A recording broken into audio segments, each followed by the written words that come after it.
별이란 무엇인가? 인류는 끊임없이 같은 질문을 반복하며 살아왔다. 그리고 이 시대의 아주 특별한 점은 이 질문에 어느 정도 그럴듯한 답을 할 수 있게 되었다는 것이다. 아주 옛날 수렵 채집 시대에는 별을 하늘의 모닥불이라고 생각하는 사람들도 있었을 것이다.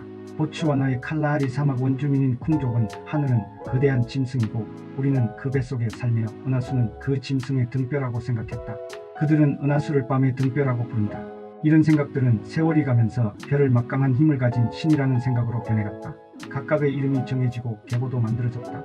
인간이 염려하는 모든 일을 관장하는 신이 만들어지고 신을 섬기는 사제와 예언자도 생겨났다. 그러나 가뭄, 폭풍우, 전쟁, 지진, 화산, 돌림병은 여전히 인간을 덮쳤다. 신은 변덕스러워 무슨 일이 일어날지 아무도 몰랐다. 자연은 여전히 신비에 쌓인 존재였다. 에게해의 사모스섬에는 섬의 수호신인 헤라 여신의 신전이 있다. 그녀는 제우스와 결혼하여 신혼 첫날 밤을 사모스섬에서 지냈다는 이야기가 전해진다.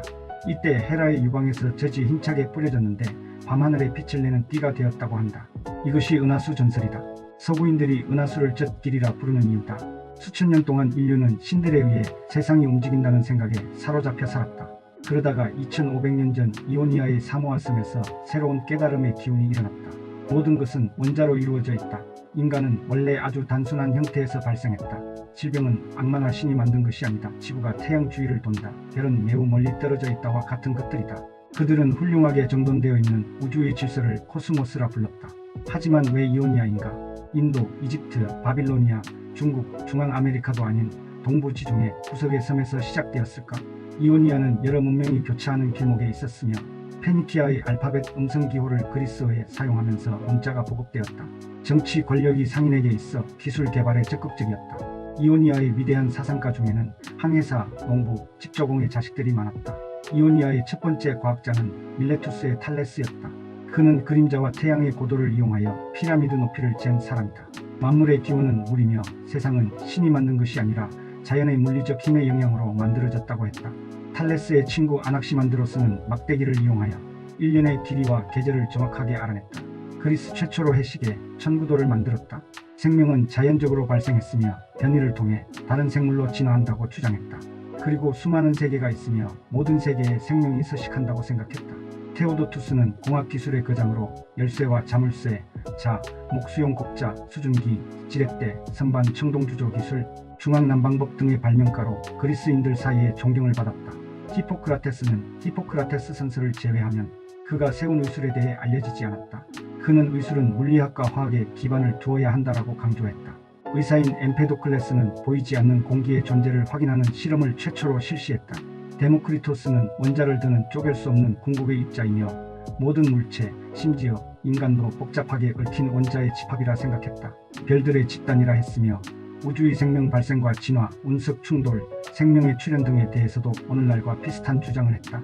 또한 생각과 감각은 신이 준 것이 아니라 물질의 속성이라고 말했다. 아낙사고라스는 자신의 삶의 목적은 태양, 달, 하늘 탐구라고 밝힐 정도로 우주에 관심이 많았다. 그는 달빛을 반사된 빛이라고 최초로 주장했다. 그리고 월식을 지고 달, 태양의 위치에 의해 일어나는 현상임을 설명했다. 태양과 별은 불타는 돌이라고 했다. 후세에 가장 많은 영향을 끼친 인물은 피타고라스일 것이다. 그는 지구가 둥글다고 추론한 최초의 인물이다. 피타고라스의 법칙 등 수학적 논증의 전통은 그로부터 시작되었다. 우주를 코스모스, 즉 아름다운 조화가 있는 천체라고 명명한 사람도 그다. 피타고라스 학파는 만물의 근원을 정수라고 생각했다. 또한 구를 완벽한 존재로 여겼으며 행성도 원, 궤도 위를 언제나 같은 속도로 움직인다고 주장했다. 200여 년에 걸쳐 꽃피웠던 이러한 고대 과학이 쇠퇴한 이유는 무엇일까? 그것은 실험과 같은 육체노동을 기피하게 만드는 노예제도와 경직된 엘리트 사고 때문이었다. 플라톤과 아리스토텔레스는 노예제도를 옹호하였고 전제군주를 섬겼으며 육체와 정신의 분리를 가르쳤다. 사상과 물질을 별개라고 가르쳤으며 하늘에서 지구를 분리시켰다. 만물에 신이 깃들어 있다고 믿었던 플라톤은 그간의 지식을 집대성한 데모크리토스의 저작물을 모두 불태웠다. 이렇게 신비주의에 눌려 긴 잠을 자던 이오니아의 접근 방법의 일부가 후대에 전해지고 재발견되었다. 그리하여 서양의 두 번째 깨달음의 시대가 도래하였다.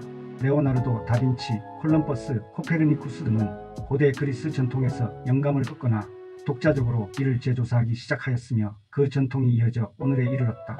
하지만 현대가 미신에서 완전히 해방된 것은 아니다. 그러므로 우리는 아직 고대 사회가 안고 있었던 내재적 모순의 상당 부분을 해소하지 못한 셈이다. 피타고라스 이후 300년이 지난 기원전 280년경 이오니아의 마지막 과학자인 아리스타르코스가 나타났다.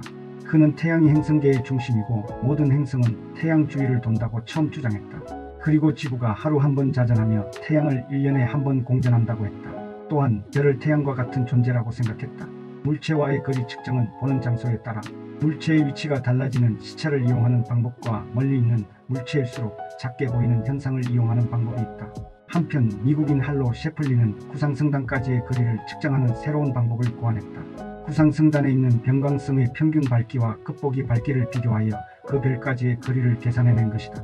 이렇게 해서 100여 개의 구상성단 거리를 측정한 다음 3차원 분포를 조사했더니 구상성단은 은하수 은하의 공수자리 방향으로 대칭적으로 분포하고 있음을 알아냈다. 즉 구상성단은 은하수 은하의 중심점을 기준으로 궤도 운동을 하고 있는 것이다. 1915년 셰플리는 태양계가 은하수 은하의 외진 변방에 있음을 선언했다. 천문학자들은 20세기 중반까지 코스모스에는 오직 우리 은하만이 존재한다고 믿었다. 18세기에도 망원경으로 안드로메다 자리에 다른 은하가 있다, 아니다, 성간물질이다 등의 주장이 있기는 했다. 드디어 1924년 에드윈 허블이 어림잡아 200광년 넘는 거리에 M31 은하가 있음을 규명했다. 코스모스의 광막한 어둠 속에는 1000억 개가 넘는 엄청난 은하가 흩어져 있다. 인류는 코스모스에서 자신의 위치를 알기 위해 끊임없이 노력해왔다. 이제 우리는 우리가 보잘것없는 작은 행성에 살고 있음을 잘 알고 있다.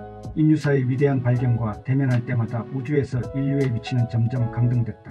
하지만 우리와 바깥 세상을 정확하게 아는 것은 우리의 상황을 개선하는 데 결정적인 도움을 준다. 또한 질문을 던질 수 있는 용기와 깊이 있는 답변만이 우주에서 지구의 위상을 높일 수 있는 밑거름이 될 것이다.